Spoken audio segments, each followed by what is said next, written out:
Hello everyone. This week's Parshat is Parshat Teitzei. In Parshat Teitzei we have 74 mitzvot. That's the highest number you can get of mitzvot in one Parsha. And I clearly remember that because last year, Rabbi Posner, you said the Dvar Tora, and I'm a math teacher also, and you asked me, I was in the crowd, you asked me like, how much percentage is it from out of 613? Is it more or less than 10? And it was only because of the English I got it wrong, so for your information, it's 12.0717% of the mitzvot, if you want to know. So we clear that. And the reason I'm mentioning that also, because I want to take one mitzvah out of all of these 74 mitzvot, and maybe to learn an idea from that throughout all of them, or maybe to all of the 613. The mitzvah I want to speak about, I'm pretty sure you heard about it, is Shiluach HaKen, sending the mother bird from the nest. Shiluach HaKen. So, generally, it's a very easy mitzvah. It starts with the word, if a bird's nest happens to be before you, meaning you don't even have to do it. Some of us probably never going to do that mitzvah. It's only if you're walking on the way and you happen to see a nest of birds. And you see the birds and you want to take the eggs. So the mitzvah, again, you need to see it. You want to need the eggs. Or the birds. So the mitzvah is you cannot take it while the mother is there. You need to send her away and only then take the birds and the eggs. And the surprising part of that mitzvah, which again, I'm sure some of you heard about that, is that the end of it is saying, Leman itavlach ve'arachta yamim.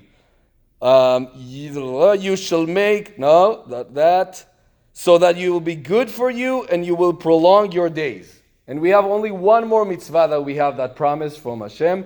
I think the only two mitzvot in the Bible generally that we have sachar that promise for us, like prize promise for us, and that this is this one, and kibud avayim, like to respect your father and your mother. And the obvious question is, how can you compare these two mitzvot?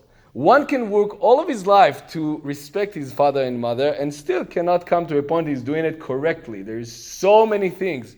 As a teenager, I remember that, and also as a young father, that not come together with the parents wanting one thing and the kids want something else. It's so hard to do that. And then the other side of it is just walking by mistake to a nest of a bird, wait till the bird will go and then take the bird. I mean, it doesn't make any sense. And it takes me to the Mishnah in Masechet Avot that says, I told myself I'll remember that by heart, so I'll try to. הווה זהיר במצווה קלה ובחמורה, כיוון שאי אתה יודע מתן שכרה של מצוות. Be careful with an easy, minor mitzvah or a major mitzvah. That's the translation in our Sidur. Easy mitzvah or a hard mitzvah, because you don't know like which one is worth more or less. And I think that's a beautiful explanation of that thing. Even though kibud avayim is such a hard mitzvah, we have a promise that we have a good and long life. And even though Shiluach HaKen is such an easy mitzvah, we have a promise to have a good and long life. Meaning, every mitzvah basically can be the one that Hashem wants to promise us good and long life, but we just don't know. This is why we need to see every mitzvah like it is the one that without her we might gonna lose our good life, or with it we're not gonna have a very good and beautiful life. So 74 mitzvot in one mitzvah in one parsha is a lot. We're going to read all of them in this Shabbos, and there's so many details. During the Shas, when we learn Gemara, so many times, there's quotes from Parshat Teitzei, so many times we hear about it. But then, if we think about how, there's a lot of details, but each one of them can maybe take us to a part when we're going to have good and long life.